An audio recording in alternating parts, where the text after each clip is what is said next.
Oh.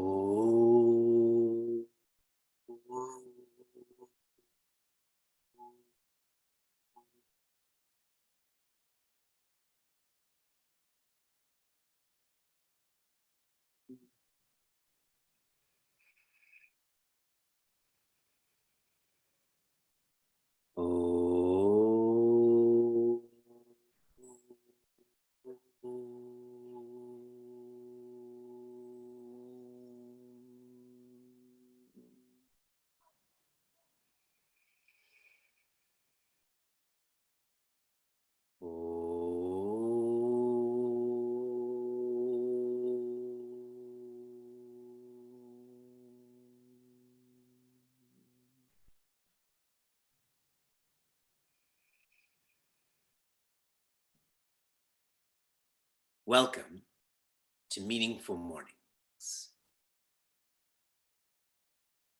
Dear Vivekji, they've done 3 CT scans since last night, and they show progressive improvement. So grateful. Thank you, Vivekji, for praying for her. I'm sure that the collective prayers of all our well-wishers are helping tremendously.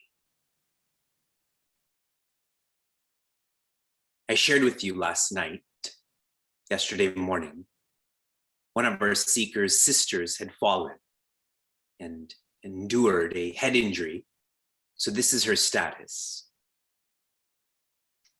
We tend to make prayer the last option when prayer should be the first option.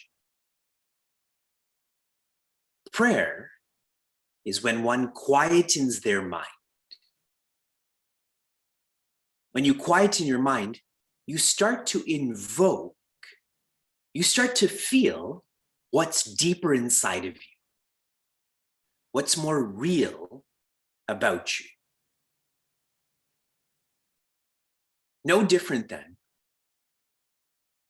in the mornings when you wake up or at night when you go to sleep, when all is quieter, you come to think about who you are more deeply, more honestly. This invocation, this feeling is of the divine. We have this projection that when you pray, there's an outside power that comes to support you. Prayer is when an inside power, which is ever present, is supporting us. Keeping this truth in mind, let us begin our week with praying. Everyone, quiet in your minds and feel who you really are. Feel the truth of you.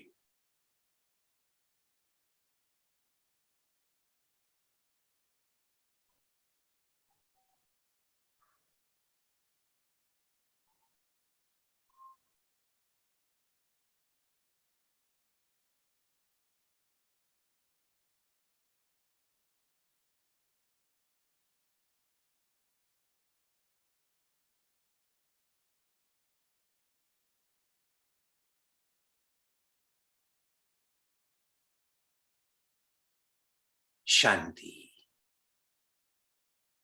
Meaningful Mornings, though I call this a workshop, is really praying, isn't it?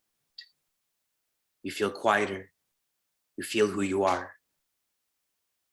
Divinity becomes real. Shri Krishna is not speaking to you from the outside, he is speaking to you from the inside. In our last verse,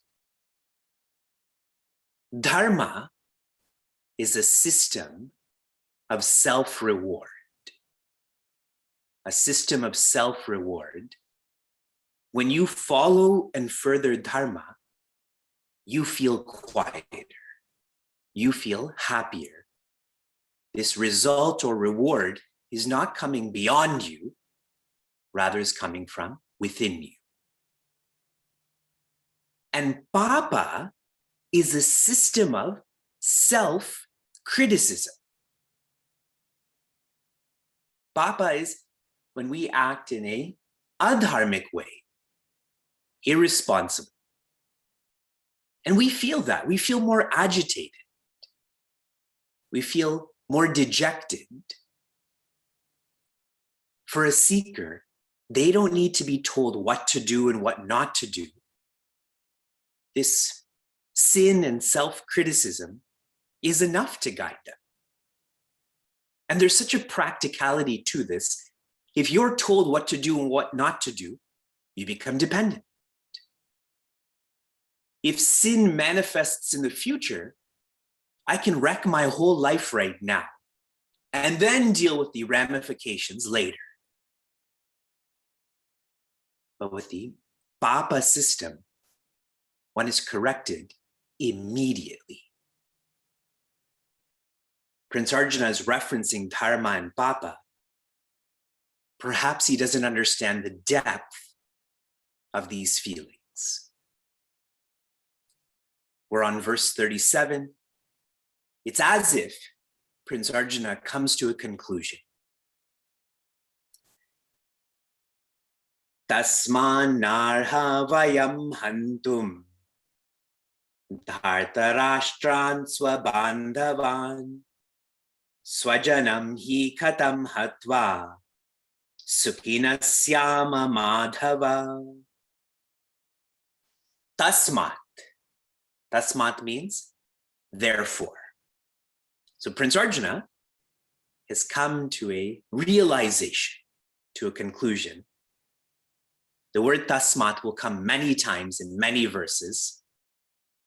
There's almost a change in thought when you see such words. Vayam arha. Prince Arjuna is sharing that we, he and Bhagavan Krishna, are not justified in fighting this war. And what's fascinating is that he uses the word we. Shri Krishna hasn't said anything. He's not supporting, not supporting. You can't just assume that he has the same perspective. And what this also shows is that Prince Arjuna still feels Shri Krishna is his charioteer, his cousin. That evolution of his understanding of Shri Krishna is quite lovely, from charioteer to creator. Dhartarashtran swabandhavan. Why shouldn't we fight? What is our justification? Dhartarashtram, the family of Dhritarashtra, is our family. Swabandhavan. Prince Arjuna seems quite moody. At one point, he picks up his bow to say, let's fight. Now, all of a sudden, this is my cousin. Even though my cousin has repeatedly tried to kill me and my family, but he's still my cousin. This is a sign of attachment, a word we know, a technical word, moha, or confusion. And the effect of this is one loses objectivity. If you think about when you're deeply angry, are you objective when you're deeply angry? We think things and say things and do things that are not us, that are unbecoming. And Prince Arjuna is showing this. Swajanam hi katam hatva. How can we fight and kill our own family? Remember the previous verse, he calls them terrorists. I feel in the world that if a terrorist is fought, you are treated as a hero. If a terrorist is killed, you are treated as a forward thinker. Yes, And finally, Sukhina Syama Madhava, O Madhava, that is Sri Krishna. Sukhina Syamaha, how will we be happy? We are justified in not fighting the Kauravas because they're our family. How can we kill them and be happy? And subtly, what this is indicative of, the difference between complacency and acceptance.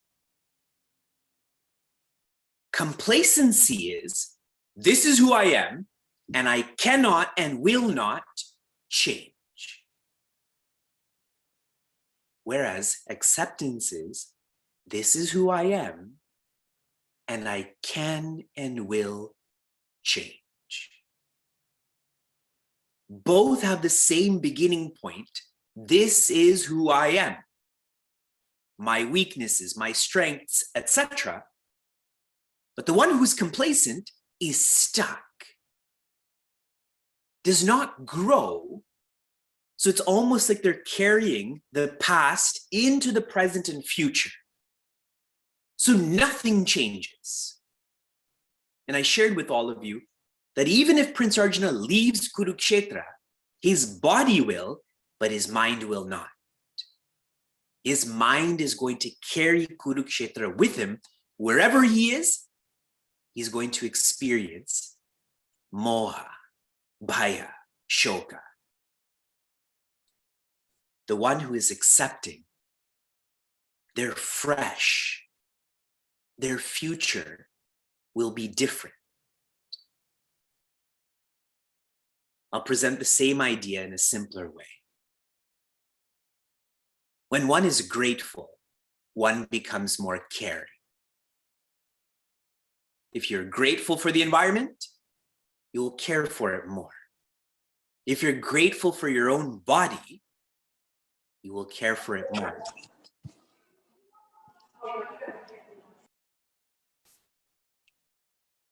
And the implication of this is Prince Arjuna is not grateful for his opportunity, which is why he's not trying to care for it or change it. And for us too, if we're not trying to care for tomorrow, change the future, then we're not grateful for our opportunity. He is enduring complacency. He's not living by acceptance.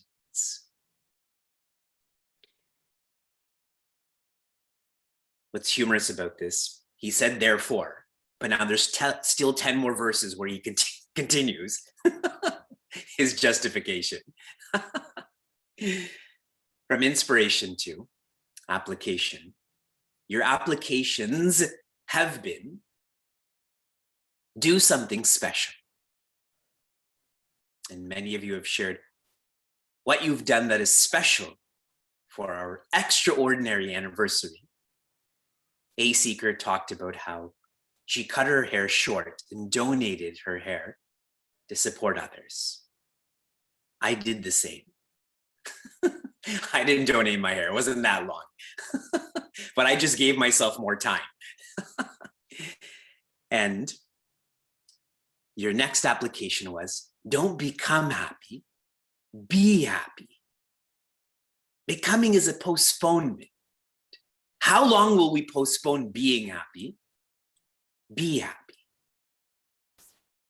Your application for this morning. I want you to come up with a chart, a framework, an analysis that compares signs of complacency and signs of acceptance. You've seen those before, like this is how a positive person is, and this is how a negative person is, and they have that chart. The two words I want you to use are complacency and acceptance. 10 different signs. Okay? And do share that on our websites, and we'll debrief about that tomorrow. Shanti, Shanti, Shanti. Be safe, be sound, be serene, be happiness.